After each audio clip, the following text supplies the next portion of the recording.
नमस्ते इंडिया, मैं सुमित शर्मा एक बार आप सबके सामने हाजिर हूँ सहज मार्ग मैथ्स क्लासेस के माध्यम से। फ्रेंड्स, जो मैं आज सॉल्यूशन लेके आया हूँ वो सॉल्यूशन है एचटेट पीजीटी लेवल 3 मैथ्स का। तो फ्रेंड आगे चलते हैं, ज़्यादा देर नहीं लूँगा, ज़्यादा टाइम नहीं लूँगा। पेपर बहुत अच्छा था, मॉडरेट पेपर भी नहीं कहूँगा, टफ भी नहीं कहूँगा और मैं ईजी भी नहीं कहूँगा। यार मैथ्स का टीचर हूँ, सब करा दूँगा। चलें आगे, ठीक है। तो देखो स्टूडेंट, पहला क्वेश्चन था वो कुछ इस टाइप से था कि मैं कहूँगा सेट ए था। सेट ए का पेपर है मेरे पास 1 प्लस ई की power x upon y d x plus e x upon y 1 minus x upon y d y is equal to 0। यहाँ क्लियर है solution of differential equation equation. Friends, जो मेरे friends 12th class को पढ़ाते होंगे उन्हें definitely आता होगा और उनको पता होगा कि आंसर इसका पहला था, फर्स्ट करेक्ट आंसर है, क्योंकि इसका आंसर बना था x प्लस वाई ई की power x upon y plus c. It is correct. और ये बहुत सिंपल क्वेश्चन है। सभी 9.6 बात करें 9.5 की होमोजेनियस फंक्शन से है ये, तो आप समझ गए होंगे। It is so easy question. हाँ, ये मैं कहूँगा थोड़ा लेंथी हो सकता है, लेकिन जिन्हें आता है, जो पर्टिकुलर 10-15 सालों से या 4-5 साल से पढ़ा रहे हैं उनके लिए इजी है। दूसरा क्वेश्चन देखते हैं। टेंजेंट का है, एक लाइन दी हुई है, आप जानते हैं इजी है यार, ये भी आपने करा होगा। M Y plus N is equal to C 0, और आपको पता है A X square plus B Y square is equal to 1। अब सब जानते हो, बोल दिया एलिप्स है और बोल रहा है कि कौन सी कंडीशन प्रूफ करती है या सही है इसके लिए। तो यार आप सभी जानते हैं कि टेंजेंट ऑफ इक्वेशन क्या होती है, y is equal to M x plus C. तो आप इसे मान लेते हो, और टेंजेंट और इक्वेशन के लिए आप कुछ एक कंडीशन ले लेते हो, m x plus c under root a m square plus b बनाते हो, कुछ ऐसा। उसी को सॉल्व करोगे तो जो रिजल्ट है ना, जो रिजल्ट आने वाला है आपका, मैं यहाँ रिजल्ट ही मेंशन कर देता हूँ, आप इतनी दूर मत जाओ यार। क्वेश्चन नंबर जो सेकंड था मेरे आसपास था, n square is equal to a square l square plus b square m square, ये रिजल्ट आ जाएगा। तो क्वेश्चन नंबर 2 जो था मैं कराता जा रहा हूँ। एक क्वेश्चन आया था, बहुत इजी है, 10th लेवल का था, कि ए पॉइंट है मेरे पास a,0 और एक पॉइंट है मेरे पास b माइनस a,0। यार एक पॉइंट और p दे दिया है, उससे बोल दिया कि यार इसके लोकस कैसा होगा, कि एक स्ट्रेट लाइन है, सर्कल है, पैराबोला है, एलिप्स है। मेरे हिसाब से कोई प्रॉब्लम नहीं आने वाली। देखो इतना ऊपर सा क्वेश्चन था ही नहीं है, इसमें क्या निकालना है। पहले तो सबसे बड़ी बात तो ये मुझे अच्छी लगी इस क्वेश्चन के अंदर, ये दिया हुआ है p b square is equal to, आपको कितना दिया हुआ है यार, 4a स्क्वायर। लगा दो इसे एक्स वाई मान लो, और x माइनस ए का होल स्क्वायर और y का स्क्वायर बन जाएगा। फिर माइनस करोगे तो x प्लस ए का होल स्क्वायर, और फिर y का स्क्वायर माइनस करोगे, देन 4a स्क्वायर। और फ्रेंड्स, मुझे नहीं लगता सबको बताने की जरूरत पड़ेगी, इट इज़ स्ट्रेट लाइन, क्योंकि वृत्त बनेगा नहीं, सेकंड ऑर्डर में नहीं आएगा, परवलय नहीं बनेगा, मतलब पैराबोला नहीं बनेगा, एलिप्स नहीं बनेगा, तो हो जाएगा, ठीक है। उसके बाद 4 पे चलते हैं।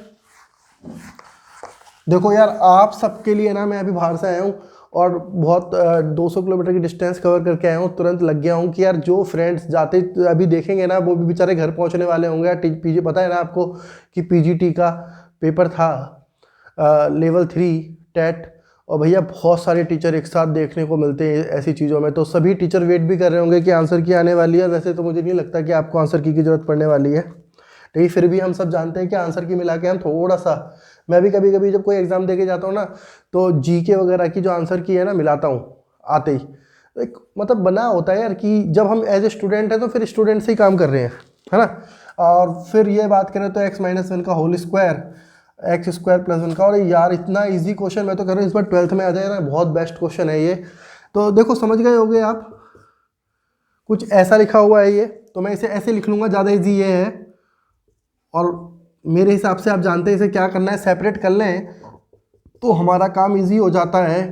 और सबसे खुशी की बात ये थी यहाँ पर कि भैया ये कैंसिल हो जाएगा, और ये 1/x square tan inverse x दिया और कहा gx की वैल्यू निकालो, मतलब इतने को इंटीग्रेट करके सॉल्व कर लो कितना आ रहा है। और सभी जानते हैं यदि मैं ऐसे नीचे वाले को t ऐड कर लूँगा ना, तो dt/dx मेरा 2x बन जाएगा, और 2x के जरिए ये हट जाएगा, तो ये 1/t स्क्वायर बनेगा ओनली, और आगे माइनस है। और यदि मैं इसका इंटीग्रेशन करता हूँ ना, इंटीग्रेशन करता हूँ t बनाकर, तो मेरे हिसाब से सभी भाई मेरे जानते हैं कि 1/t आ जाएगा, t की पावर -2 + 1/-2 + 1, और ये नेगेटिव नेगेटिव पॉजिटिव हो जाएगा। Then answer will be 1/t। तो मेरे हिसाब से जो आंसर है वो है 1/x² + 1। उसके बाद हम आगे चलते हैं फ्रेंड्स। एक क्वेश्चन था, नॉर्मली ये जनरली बीएससी लेवल का क्वेश्चन है। The volume of the solid generate by the revolution of the cardioid R A is equal to 1 + cos theta. इतना टाइम नहीं लूंगा कि अभी आपको सॉल्व करके दिखाऊं, बहुत इजी क्वेश्चन है, आप देख सकते हो इसे। और इसका जो आंसर है वो अभी आ जाएगा 8/3 πa³। कुछ भाई मेरे इस पे लगा के आए हैं 4/3 πa³। तो मैं पहले बता देता हूँ ये एक्स एक्सिस के रिस्पेक्ट में नहीं है, ये कह रहा है कि रेखा प्रारंभिक रेखा के सापेक्ष है, एक्स एक्सिस पे नहीं है। तो जो भाई मेरे लगा के आए हैं वो देख लें, ये वाला करेक्ट है, ठीक है। यार मैं थोड़ा सा बता देता हूँ कि डिस्कशन करते हुए आए हैं तो अधिकतर हो जाता है ना कि भाई बताना तो पड़ता ही है ना कि भाई कहाँ मिस्टेक हो गई है आपसे। उसके बाद एक क्वेश्चन था डिमाइवर थ्योरम से, बता देता हूँ आपको। जो डिमाइवर थ्योरम का क्वेश्चन था वो बहुत इजी था। उसमें तो आप जानते ही हैं कि cos theta plus iota sine theta, sorry यही था, हाँ बिल्कुल, cos theta minus iota sine theta की होल पावर n। तो आप ये रूल जानते होंगे, cos n theta plus iota sine n theta वाला रूल आपको पता होगा। यदि मैं बात करूं तो cos theta plus iota sine theta की होल पावर n का, है ना, r की पावर n होता है यहाँ पर, लेकिन r ये आपको पता है कि यहाँ मॉडुलस 1 आ जाता है। और दूसरी बात मैं बताता हूँ आपको, इसे एक सिंपल तरीके से भी कर सकते हैं कि इसे हम e मानते हैं और e की पावर i थीटा 4 है और e की पावर माइनस i थीटा बनता है, तो वो भी एक लॉजिक हो जाता है, ये माइनस e की पावर 8 थीटा बन जाएगा। तो हम इसे क्या लिख सकते हैं, cos 8 theta plus iota sine 8 theta. भाई मैं यही कहूँगा कि डिमाइवर थ्योरम का क्वेश्चन हो, इट इज़ सो इजी, आप किसी भी मेथड से करो कोई दिक्कत नहीं है। ओके, उसके बाद एक क्वेश्चन था हमारे पास, fx is equal to log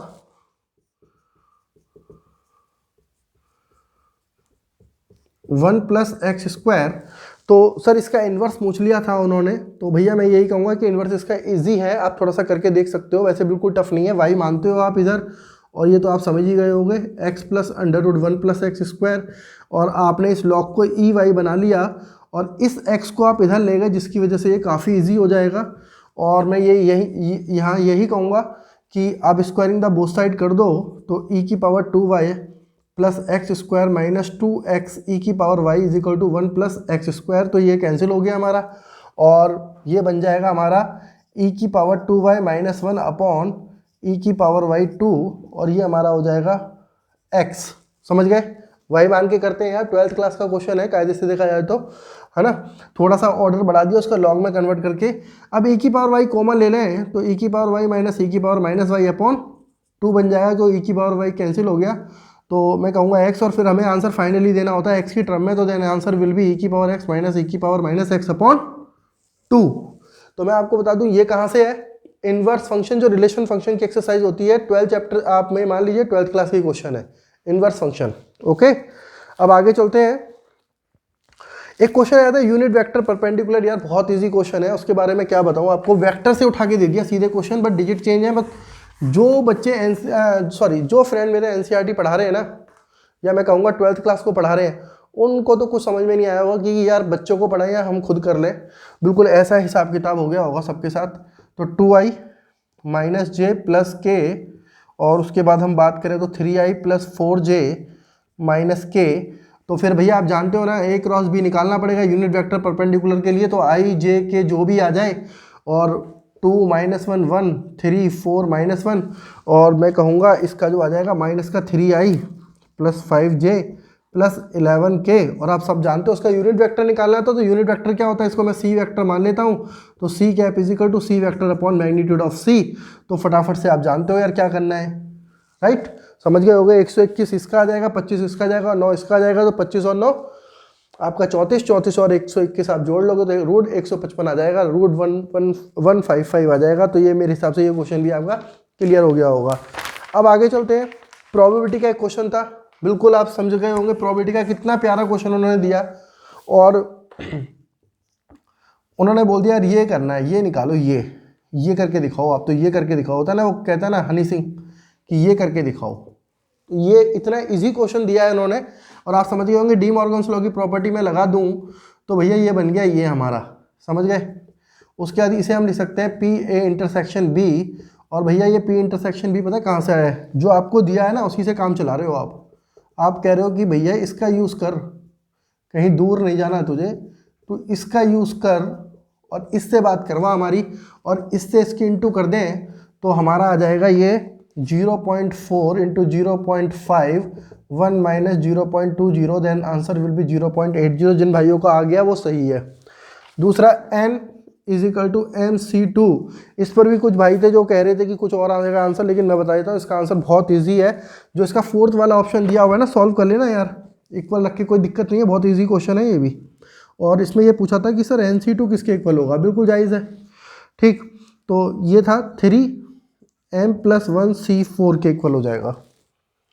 जब सॉल्व करोगे ना तो अपने आप पता चलेगा। जो भाई मेरे 11th क्लास को पढ़ा रहे हैं ना रिसेंट, और 12th क्लास को पढ़ा रहे हैं, मतलब सीनियर क्लासेस को पढ़ा रहे हैं, उनको इतनी सी भी दिक्कत नहीं आई होगी।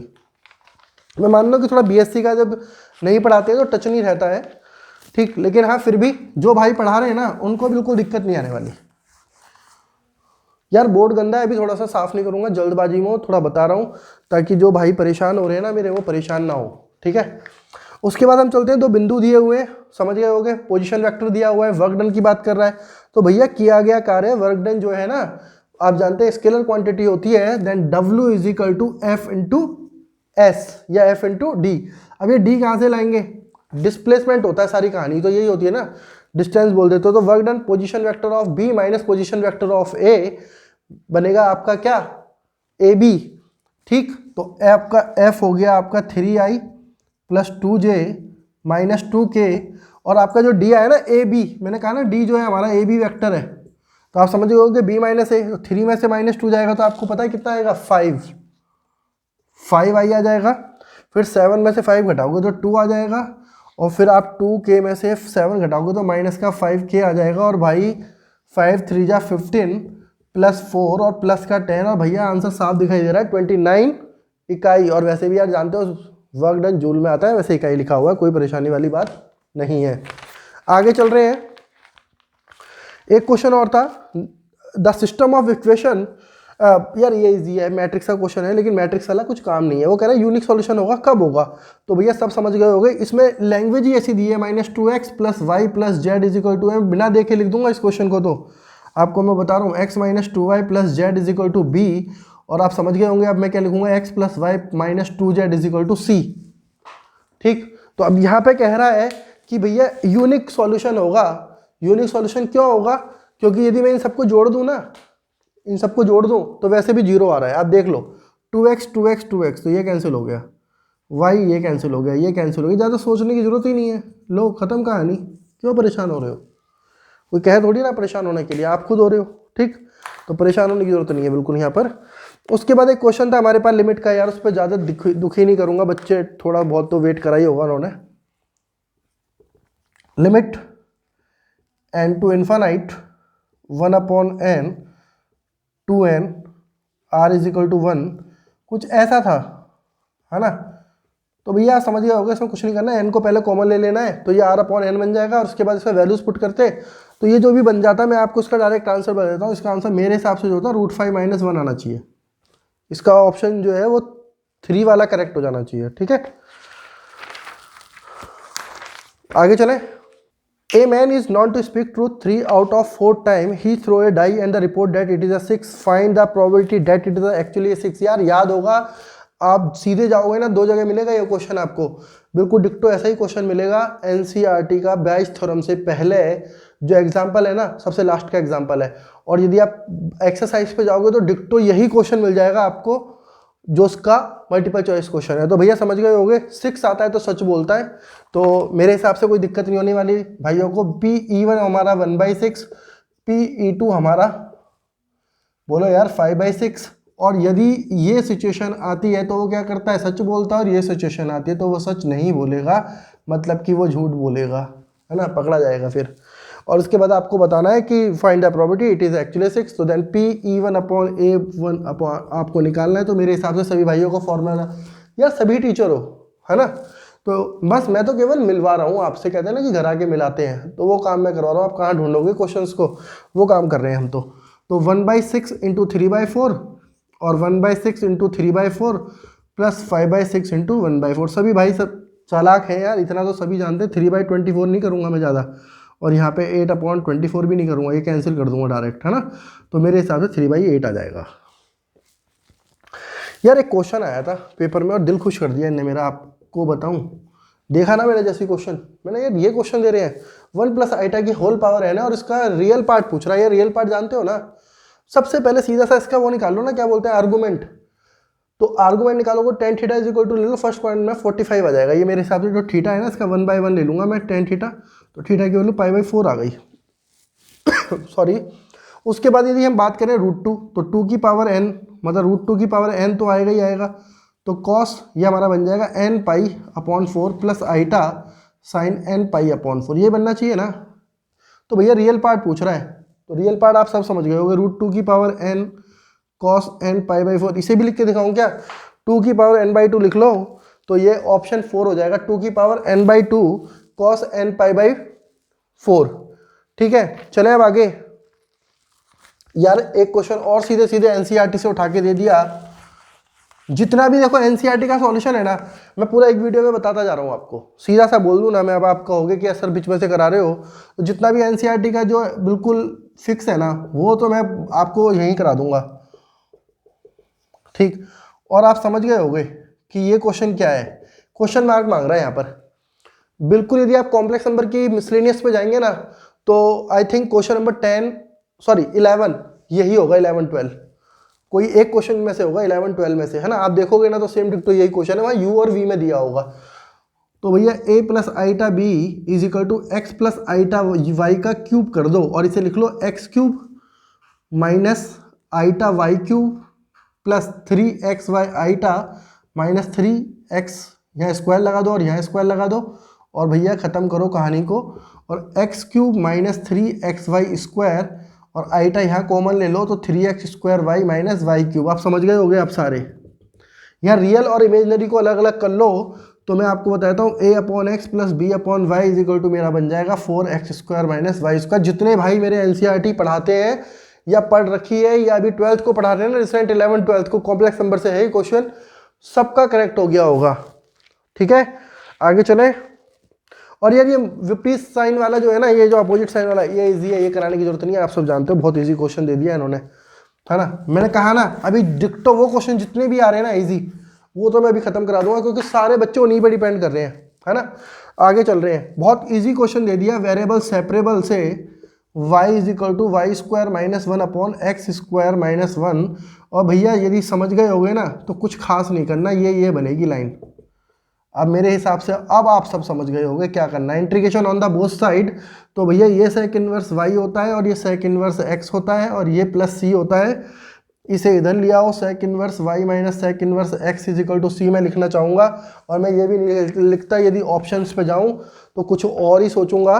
तो पहले हम यहाँ पर बात करें y की, हमें c निकालना है, तो y की वैल्यू कह रहा है भाई, y की वैल्यू रखो आप 2,2/√3 हो गया यहाँ पर, समझ गए भैया। ये कह रहा है कि y2 जो है ना, y2 पर वैल्यू जो है ना वो 2/√3 है, तो ये x हो गया और ये हमारा y हो गया।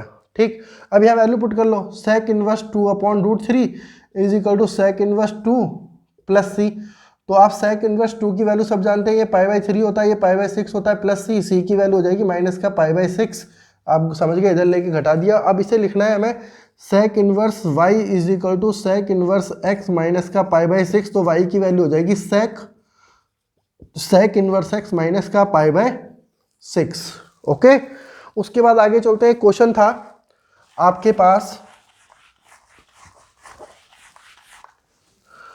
एक क्वेश्चन है आपके पास, sine y is equal to 1 plus x। इसका और सॉल्यूशन मैं करा देता हूं फ्रेंड्स। तो आपको dy/dx निकालना है यार भाई मेरे, बहुत इजी है, चेन रूल लगा दो, सिंपल क्वेश्चन है। मैं इसका डायरेक्ट आंसर लिखना पसंद करूंगा यहाँ पर, क्योंकि जितने भी भाई मेरे 12th क्लास को पढ़ा रहे हैं ना, उनको ये क्वेश्चन भी मिल जाएगा। कहाँ मिल जाएगा बता दूं कहाँ मिल जाएगा? ये इसका ऑप्शन नंबर 2 करेक्ट है। ठीक, ये आपको मिल जाएगा किसमें, डिफरेंशिएशन है ना, differentiation and continuity, continuity and differentiation है ना 12th क्लास में एनसीईआरटी की। क्वेश्चन नंबर आपको मिल जाएगा 16 या 17 है आई थिंक, आप कर लोगे। 16 क्वेश्चन नंबर है, मुझे याद आ गया। कॉस की रिफॉर्म में दिया हुआ है, cos y is equal to something x sine x plus y, वो आप कर सकते हो।